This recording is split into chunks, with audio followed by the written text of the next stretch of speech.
The rest of it is true. No, it's an original. Okay. It's called My Memories of Bob. And that's what it is. I'm going to really blouse it up. I know I am. You'll be great. But there's maybe some funny stuff in it, even if I do mess it up. It starts, I had a couple little verses here about the trip up here. Here goes.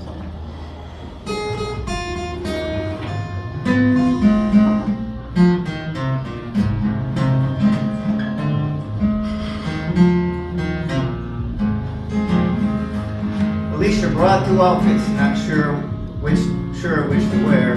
I said, baby, nobody's really gonna care. But this way you're covered, you're so sly.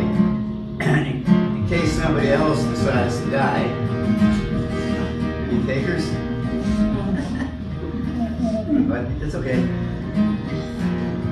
With 3 socks, my wardrobe's complete, you know. If I lose one, I'm still good to go. But a small problem began to hatch. Even with 3 socks, I had no match. So don't look at my feet.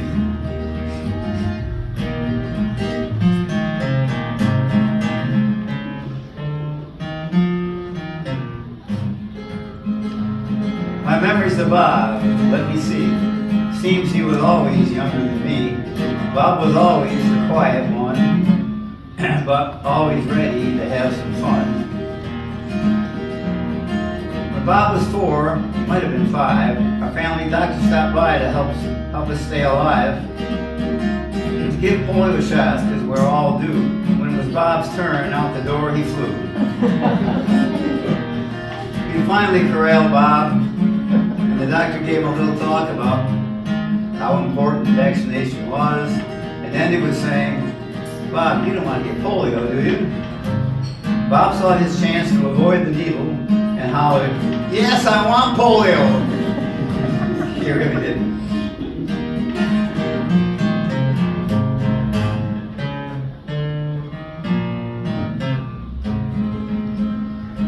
When Bob was 7 one summer night, I taught him to ride a 2-wheel bike. He was happy and proud, but he went too far. He smashed his tricycle with Dad's crowbar. There was something else. Recycling wasn't in Bob's vocabulary.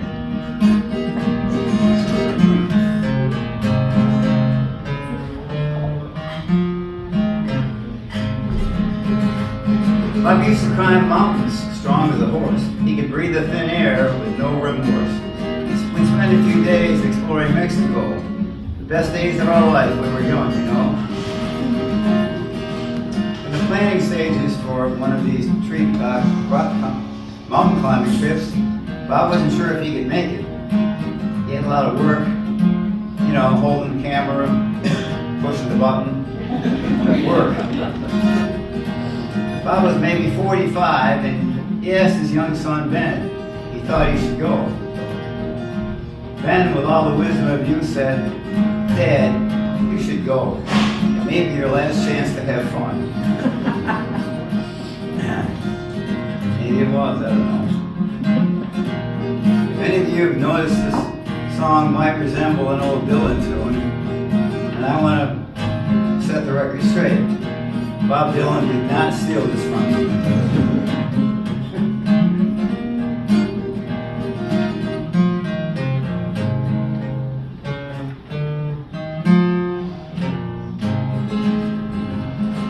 Bob was a genius, and I'm not just being kind. He kept dreaming up concepts that just blew my mind. He'd see something in life we all saw every day, but he saw it in a much different way. I know I'm confusing everyone here, but here's an example. I have a couple of Airbnbs on one side of my river, and I wanted to put a zip line across, because it's fun to zip across rivers. My problem was how to get the people back without a second zip line that would have to be unsupervised. Bob was visiting once, and I explained this to him, and he immediately noticed I had 2 trees about 85 feet apart, but the river made a big bend between them. So you could zip right down the river and end up on the same side. I couldn't see the tree for the forest. You know, I don't only not read music, I don't play it either.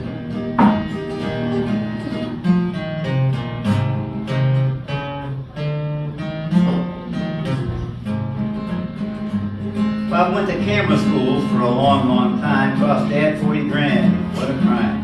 10,000 for equipment. He wanted a drone, but ended up just using his cell phone, like the rest of us. Bob, it really take you 4 years to learn to point a camera and push a button. That would explain his pickleball game. But Bob got his lip hurt. Bob got his lip split playing hockey one day, and I had promised Mom I wouldn't let him play. I didn't want to, but I became a liar. I told Mom Bonnie got caught on a fence with barbed wire. I was always good with alternative facts. Maybe I should run for president.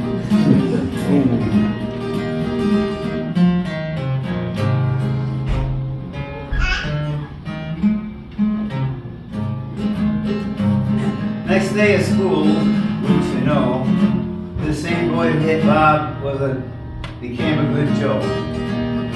He came to Mom to apologize. He realized my lie. Jeez. Skip that. This last one is the most important.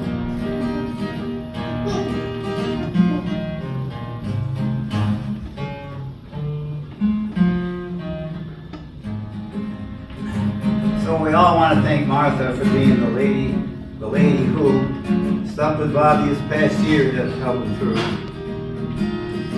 You've always been the love of his life, his partner